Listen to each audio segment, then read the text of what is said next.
조선야화를 찾아주셔서 감사합니다. 구독과 좋아요, 알림 설정 부탁드립니다. 선비 발견도는 적막한 서재 한켠에 홀로 앉아 허름하게 쌓인 책더미를 멍하니 바라보고 있었습니다. 한때 과거 급제의 뜻을 품고 밤을 지새우며 읽어내던 사서삼경은 이제 먼지 속에 묻혀 색이 발해 있었지요.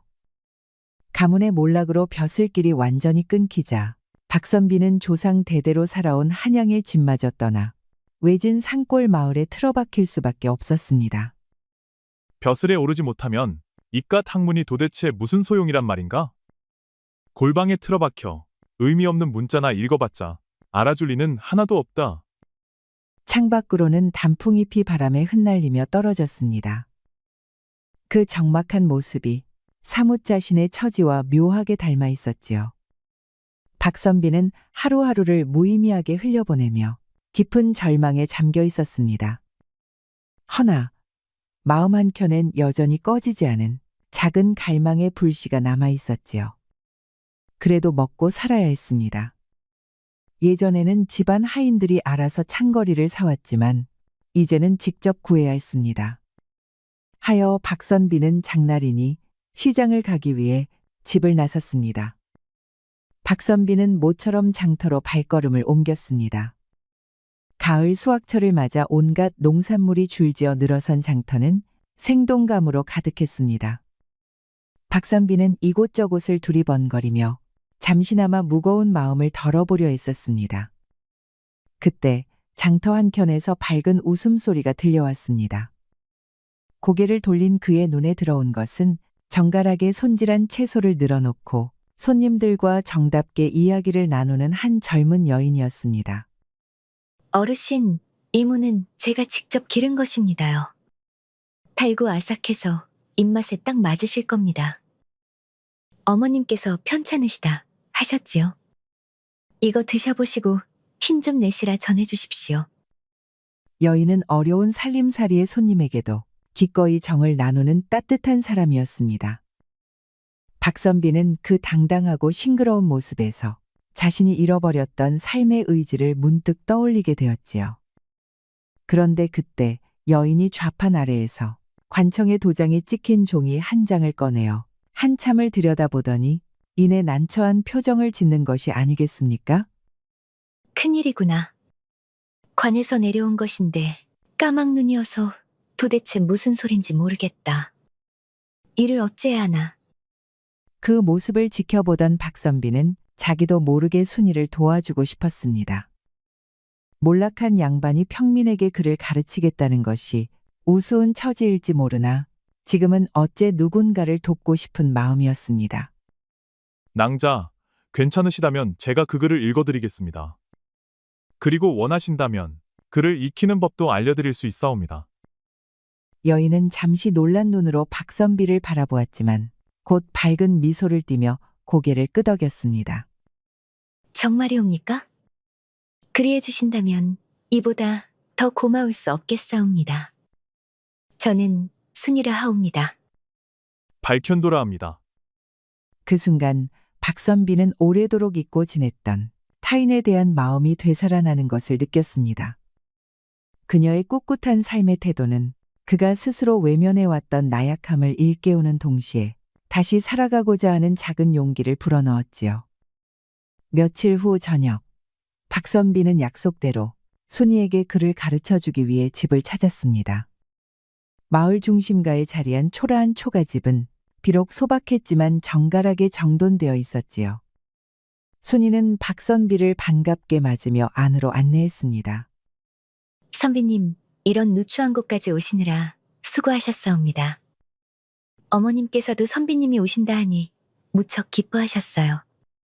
딸이 글을 배울 수 있게 해주시니 정말 고맙습니다. 순이 어머니는 병상에 누워 있었지만 따뜻한 미소로 박선비를 맞았습니다. 박선비는 순이가 어머니를 정성스럽게 돌보는 모습을 보며 마음이 뭉클해졌지요. 그를 가르치는 시간이 끝났습니다. 순이는 더뎠지만 아주 열정적으로 글을 익혔습니다. 박선비는 작별 인사를 하고 돌아가기 위해 집을 나섰습니다. 그런데 순이의 방에서 작은 불빛이 새어나오는 것을 발견했습니다. 혹여 무슨 일이 있나 싶어 조심스럽게 창가로 다가가니 순이가 낡은 등불 아래서 눈을 비비며 정성스럽게 바느질을 하고 있지 뭡니까? 순이는 병든 어머니를 위해 약값을 마련하려 밤잠을 설쳐가며 일하고 있었던 것입니다. 바늘에 실을 꿰며 열심히 바느질하는 순이를 보자 박선비는 무언가 머릿속이 밝아지는 기분을 느꼈습니다. 참으로 대견하다. 하루 종일 일하고 밤늦게까지 글공부도 하였는데 거기에 더해 삭바느질 일까지 하는 여인이라니. 박선비는 자신의 나약함을 깊이 반성하게 되었습니다. 그동안 절망에 빠져 있던 것이 얼마나 이기적이었는지 깨달았지요. 집으로 돌아가는 길에 박선비의 마음은 온통 순이 생각으로 가득했습니다. 이는 단순한 호감을 넘어서 깊은 사랑의 감정으로 발전하기 시작했지요. 나도 누군가를 위해 의미 있는 일을 하고 싶구나. 순이낭자처럼 그런 삶을 살고 싶다. 박선비는 순이와 더 가까워지고 싶었지만 조금 망설여졌습니다. 아무리 몰락한 집안이라지만 집안 어르신들이 이 꼴을 보았다가는 큰 경을 칠 수도 있었기 때문입니다.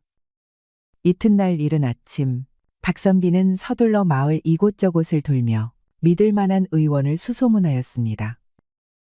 그리하여 산 너머 고을에 사는 노의원 한 분을 어렵사리 모셔온 것이지요. 진료비와 약값은 비상금으로 치렀습니다.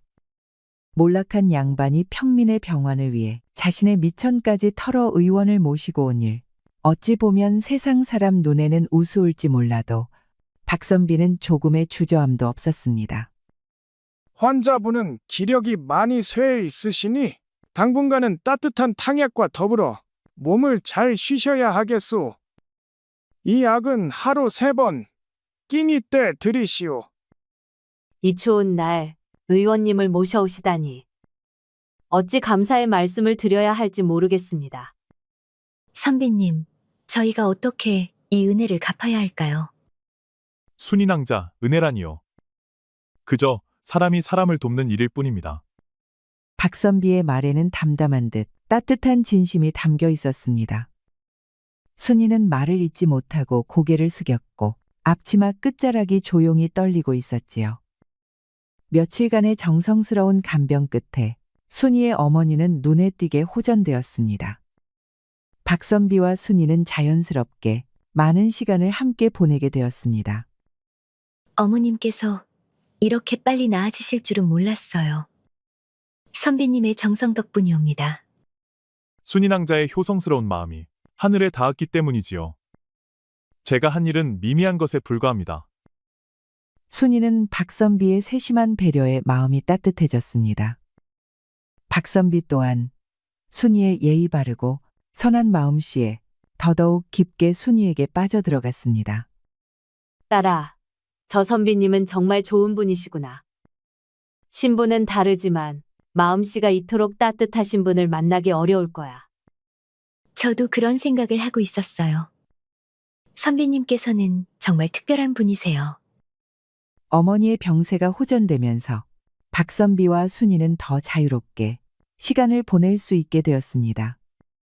그럴수록 박선비는 순이와 같이 있는 시간이 너무나도 소중하고 행복했습니다. 그날도 약을 다리느라 집안은 쉴 틈 없이 분주했습니다. 순이의 어머니는 한결 나아진 기색이었지만 순이는 여전히 불안한 마음을 떨치지 못하고 있었습니다. 박선비는 손수 구해온 약재가 잘 다려지는지 지켜보다가 부엌 한켠에 조용히 앉아있는 순이에게 조심스레 말을 건넸습니다. 순이낭자, 요 며칠 동안 마음에 담아둔 말씀이 하나 있습니다. 이 집에 처음 들렀던 날 이후로 낭자를 생각하지 않은 날이 없었습니다. 선비님, 제게도 선비님은 그저 고마운 분 이상이 되었어요. 하오나, 제 처지가 이래서 감히 먼저 말씀드릴 수가 없었지요. 부엌엔 아궁이 불씨가 희미하게 남아 있었고 그 불빛이 두 사람의 얼굴을 따스하게 비추고 있었습니다. 서늘한 겨울밤의 공기 속에서 두 사람 사이의 고요한 정적이 오히려 진심을 또렷하게 전하고 있었습니다. 나는 몰락한 양반일 뿐 가진 것도 이름도 없습니다. 허나 낭자에 대한 이 마음만큼은 어떤 비바람이 불어도 변치 않을 것입니다. 그 마음, 제게는 과분할 만큼 소중해요. 선배님을 만나고 나서야 저도 누군가를 기대고 싶다는 마음을 알게 되었어요. 잠시 뒤 순이는 조심스레 손을 내밀었고 박선비는 두 손으로 그 손을 따뜻이 감쌌습니다. 말보다 더 깊은 마음이 조용히 이어졌습니다. 두 사람은 많은 말을 나누지는 않았지만 그날 밤만큼은 누구보다 솔직하고 누구보다 가까운 사람이 되었습니다. 세상의 벽은 여전히 높았지만 그 벽을 함께 바라보고 넘을 수 있는 사람을 서로의 곁에서 찾게 된 것이지요. 며칠 후 박선비와 순이의 관계에 대한 소문이 마을 곳곳에 퍼지기 시작했습니다. 마을 아낙네들은 우물가에 모여 이 흥미로운 이야깃거리를 놓고 갑론을박을 벌였지요. 며칠 후 박선비와 순이 사이에 대한 소문이 마을 골목골목으로 퍼져나가기 시작했습니다. 우물가에 모인 아낙네들은 두레박을 내리며 바가지 물을 퍼올리며 한참을 그 이야깃거리로 입씨름을 벌였지요. 글쎄 그 선비가 순이네 집에 들락날락한다더라니까요. 밤늦게까지 약을 다려줬다는 소문도 있대요. 아무리 그 양반이 몰락했다 한들 순이 같은 처녀한테 마음을 주다니. 그게 쉬운 일이겠어요? 근데 순이도 말이요. 선비님 앞에서는 꼭 물가의 핀 꽃처럼 웃는다 카더라. 하도 싹싹하고 정이 많으니 그 마음 안 넘어갈 사내가 어디 있겠어? 그러다 진짜 혼인이라도 하게 되면 그 양반 족속들이 가만히 있겠소? 그 집안이 아무리 기운다 해도 체면이라는 게 있지 않소. 소문은 이내 마을을 넘어 박선비의 족친들 귀에도 흘러들어갔습니다. 비록 집안이 기울었다 하나 양반은 어디까지나 양반이라며 어찌 평민 계집과 엮일 수 있느냐고 인상을 찡그렸습니다. 체면이 다 무너졌다느니 가문의 이름에 먹칠을 했다느니 앞뒤 분간도 없이 들끓는 말들이 쏟아졌습니다. 사랑채 안에는 박시문 중에 몇몇 어른들이 모여 소문으로 떠도는 이야기를 두고 얼굴을 붉히고 있었습니다. 기름 먹인 기둥 위에 걸린 현판 아래 박진사가 성난 목소리로 탁자를 내려쳤지요. 이게 말이 되느냐? 아무리 우리가 예전 같지 않다 해도 양반과 자손이 평민 계집이랑 정분을 나눈다니. 우리 박씨 가문이 어디 개천에서 흙탕물 퍼다 먹은 족속이더냐? 다른 족친들도 한 목소리로 고개를 끄덕이며 박선비가 가문을 더럽혔다고 입에 거품을 물었습니다. 이들은 그 자리에서 박선비를 불러내어 호통을 치고 심지어 족보에서 이름을 빼겠다느니 선영 출입을 금하겠다는 이 하는 말까지 내뱉었지요. 그들의 말끝마다 망한 집안이라도 기계 하나는 지켜야 가문이라 할 수 있다는 헛된 자존심이 도사리고 있었습니다. 며칠 뒤 박진사가 건달들을 부려서 순이의 집 앞에 보냈습니다. 건달들은 대낮부터 욕설과 협박을 쏟아냈습니다. 굽은 허리를 하고 채소를 다듬던 순이는 놀라 고개를 들 수밖에 없었지요. 니년이 어디서 감히 양반과 자손한테 눈독을 들이냐? 당장 발 빼지 않으면 너도 너희 늙은 어미도 이 마을 땅 못 디디고 살 줄 알아라.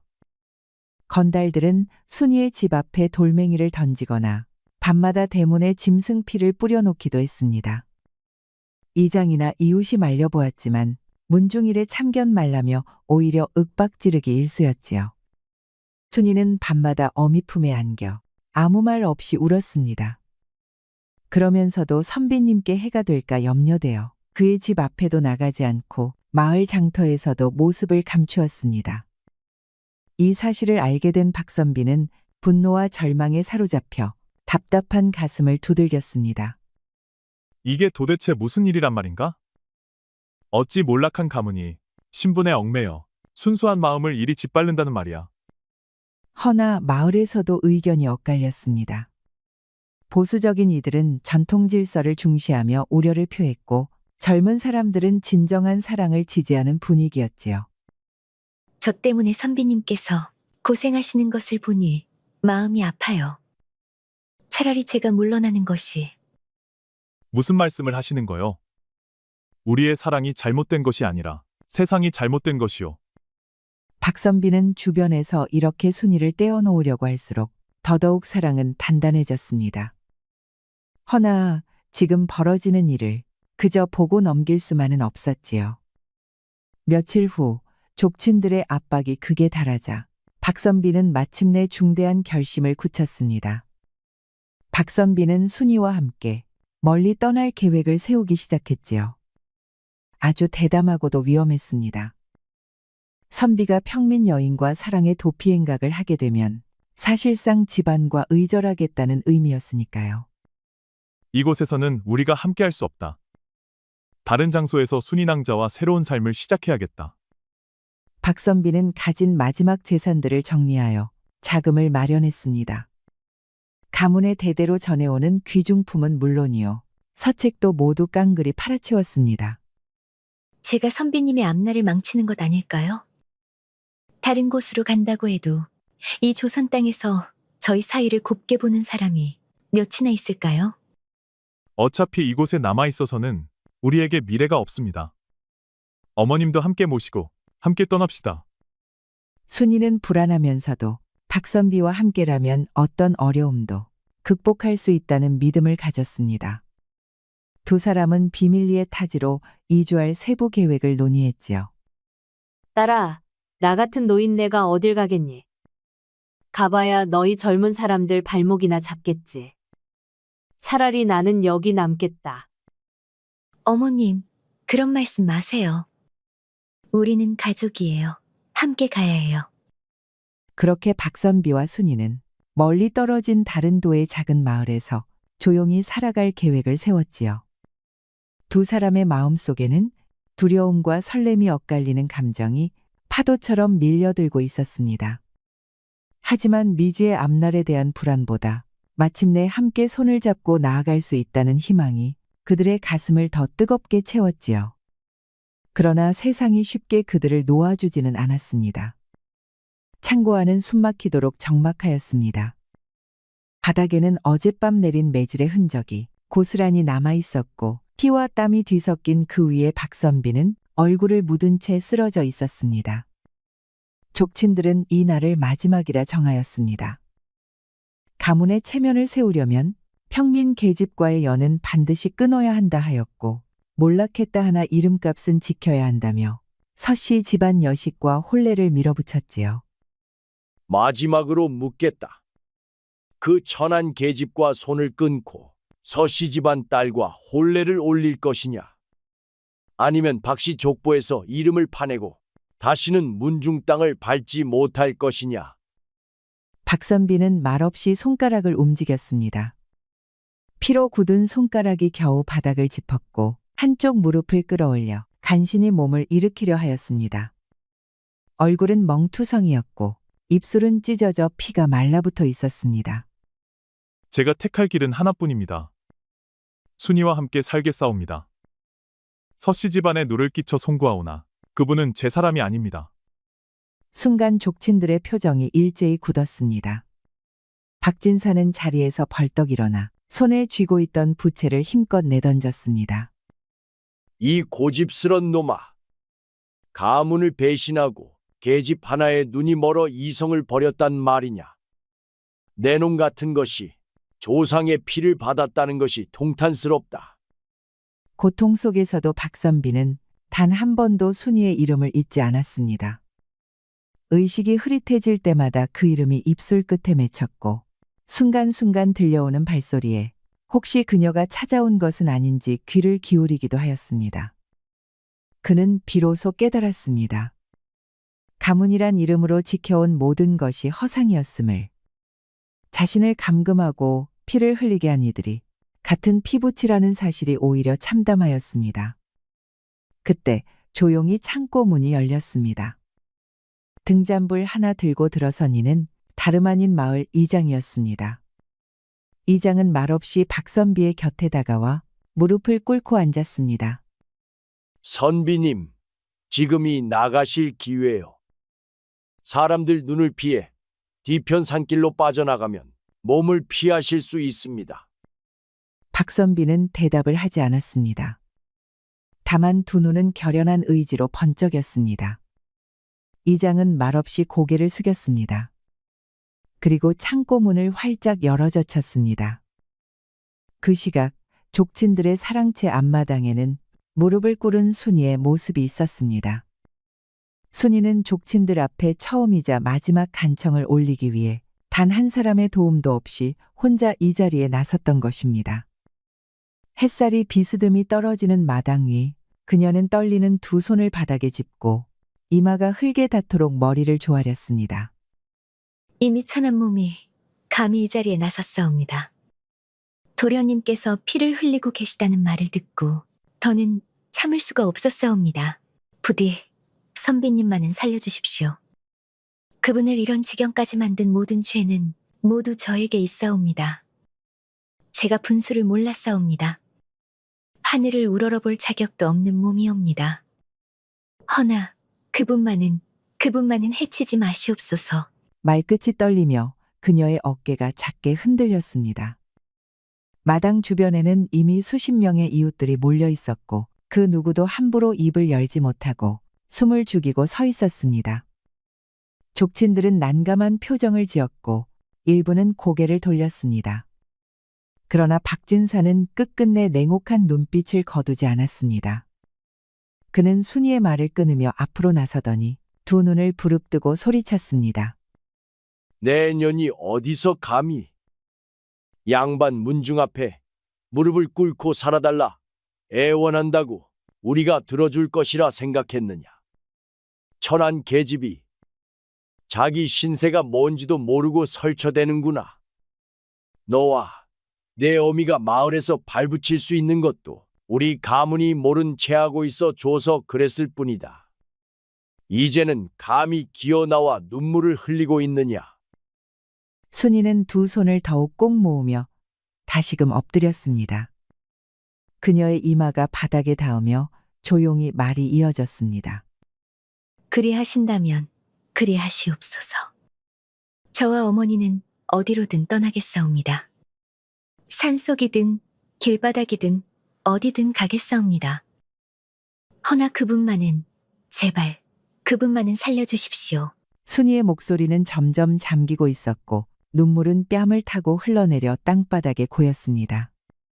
누군가는 고개를 돌려 눈시울을 훔쳤고 누군가는 부들부들 입술을 깨물며 족친들의 눈치를 살폈습니다. 박진사의 분노는 오히려 더 커졌습니다. 이 계집이 기어이 우리 가문의 똥치를 하겠단 말이냐. 너 따위가 뭐라고 사람들 앞에서 이 난리를 부리느냐. 이 꼴이 다 박선비 그놈 때문이다. 인연을 닮아 똑같이 미쳐버린 게지. 그때 마당 너머에서 낯선 발소리가 들려왔습니다. 모든 이의 시선이 동시에 돌아갔고 그 앞에는 피투성이가 된 채 한 걸음씩 걸어오는 박선비의 모습이 있었지요. 모든 이들이 숨을 삼켰습니다. 박선비는 상처투성이의 몸을 이끌고 순이의 앞에 조용히 멈춰 섰습니다. 순이 낭자, 일어나시오.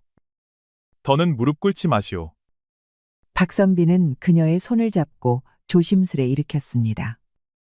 무릎이 꺾이고 몸이 흔들리던 순이는 선비의 손길에 힘을 얻은 듯 가늘게 떨리는 다리로 간신히 일어섰습니다. 사람들 사이로 긴 침묵이 흘렀고 그 침묵은 곧 박선비의 단호한 목소리로 깨졌습니다. 오늘 이 자리에서 분명히 말씀드리겠습니다. 저는 이제 더 이상 박씨 가문의 일원이 아니외다. 웅성거림이 터져 나왔습니다. 족친들은 물론 마을 사람들까지 놀라 입을 다물지 못했지요. 뭐라? 내 이놈, 제정신이냐? 가문의 이름을 스스로 내던지겠다는 게냐? 그렇소. 더는 이 썩은 껍데기를 짊어지고 살 생각 없소이다. 박선비는 피범벅이 된 얼굴을 들고 족친들 하나하나를 바라보았습니다. 양반이면 다입니까? 재물은 다 날리고 관직도 끊긴 지 오래면서 족보에 이름 적힌 것을 핑계 삼아 사람을 다스리려 드는 저 행태가 과연 선대의 도리를 잇는 것이라 여기십니까? 이 패류나, 감히 그 입을 놀리느냐? 폐륜이요? 그 말씀, 거울 앞에서 먼저 읊으심이 옳겠소. 가문을 이 꼴로 만든 이가 누구인지 그리도 모른 채 하실겠습니까? 잠시 정적이 흘렀고 박선비는 고개를 천천히 끄덕이며 말을 이었습니다.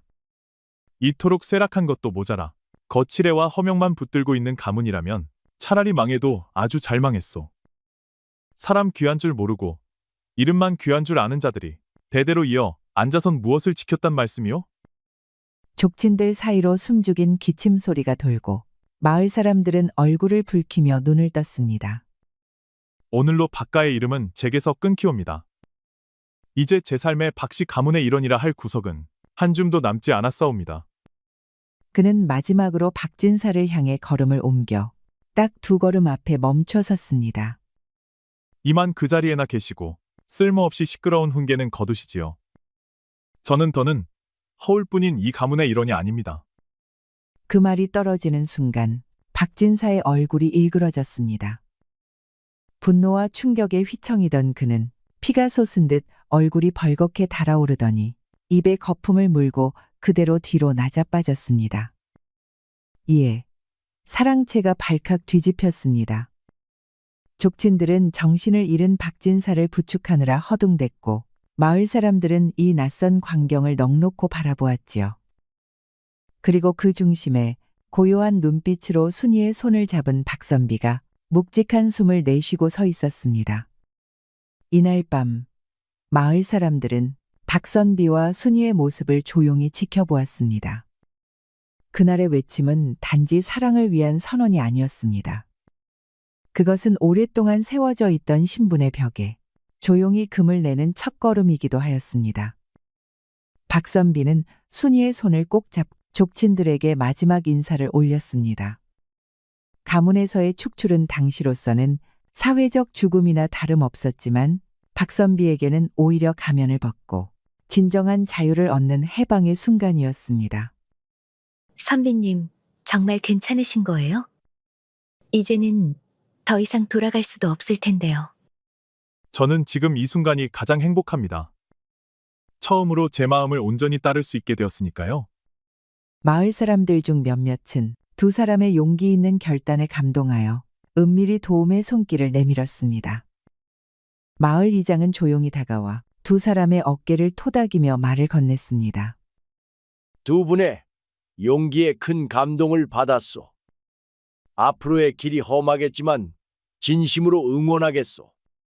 박선비와 순이는 마을 외곽의 순이 집으로 돌아와 과거의 모든 것과 조용히 작별을 고하고 있었습니다. 머지않아 찾아올 봄처럼 이들의 새로운 삶도 희망과 생기로 가득 차오르기 시작했지요. 이제 우리는 자유롭습니다. 누구도 우리의 사랑을 막을 수 없지요. 네, 선비님. 어떤 일이 닥쳐도 함께라면 두렵지 않아요. 2사람의 마음은 이제 그 어떤 세찬 바람에도 들리지 않을 만큼 굳건하였고 피로 맺어진 가문과의 인연은 비록 끊어졌으되 그 빈자리를 마을 사람들과의 따뜻한 정이 서서히 메우기 시작하였습니다. 박선비는 창고에서 당한 가혹한 매질로 생긴 상처와 깊은 피로 속에 누워 있었으나 시간이 흐르며 멍자국이 옅어지고 마음의 상처도 조금씩 가라앉기 시작하였습니다. 봄 기운이 기척을 드러내던 어느 날부터는 그의 굳었던 숨결에도 따스한 기운이 스며들기 시작하였지요. 순이는 하루도 거르지 않고 정성껏 그 곁을 지키며 2사람은 말없이 서로의 아픔을 보듬고 있었습니다. 선비님, 오늘은 좀 어떠세요? 많이 나아지신 것 같아 다행이에요. 순이 낭자 덕분입니다. 이런 정성스러운 간병이 아니었다면 아마 아직도 자리에서 일어나지 못하고 있었을 겁니다. 순이는 직접 달인 약초물로 그의 멍든 등을 찜질해 주었습니다. 순이의 손길이 닿을 때마다 박선비는 깊은 안정을 느꼈지요. 박선비는 순이의 헌신적인 사랑에 새삼 감동하며 그녀에게 진정한 행복을 안겨주고 싶다는 다짐을 굳히고 있었습니다. 매일 아침마다 찾아오는 따스한 햇살처럼 2사람의 마음에도 조용한 희망의 빛이 스며들고 있었지요. 순이 낭자, 저는 요즘 문득 이런 생각을 합니다. 제게 이렇게 귀한 사람을 보내주신 것은 하늘의 뜻이라는 걸요. 선비님, 그런 말씀 마세요. 선비님이 살아계셔서 지금 이렇게 제 곁에 있어 주셔서 그것만으로도 저는 충분히 행복해요. 이들은 하루하루를 서로에 대한 믿음으로 쌓아가며 새로운 인생을 어떻게 살아갈지 진지하게 고민하기 시작했습니다. 딸아, 선비님은 정말 보기 드문 사람이구나. 너희 둘이 서로를 저리도 아끼는 걸 보니 내 마음이 다 놓인다. 어머님, 저희 정말 행복해요. 돌아보면 쉽지 않은 길이었지만 지금은 아무도 우리를 갈라놓을 수 없어요. 순이의 작고 소박한 집은 이제 두 사람에게 평화의 공간이 되었고 마을 사람들도 점차 두 사람의 관계를 인정하고 받아들이기 시작했습니다.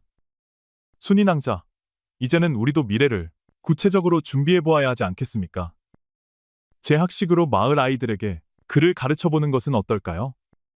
정말 좋은 생각이에요. 요즘 아이들이 배우고 싶어 하는데 가르칠 사람이 없어서 다들 아쉬워했거든요. 저도 도울 수 있으면 도울게요. 두 사람은 서로를 돌보는 것에 그치지 않고 함께 마을을 위한 일에도 손을 잡기로 하였습니다. 이렇게 그들의 관계는 단순한 사랑을 넘어선 진정한 동반자의 관계로 자라나고 있었지요.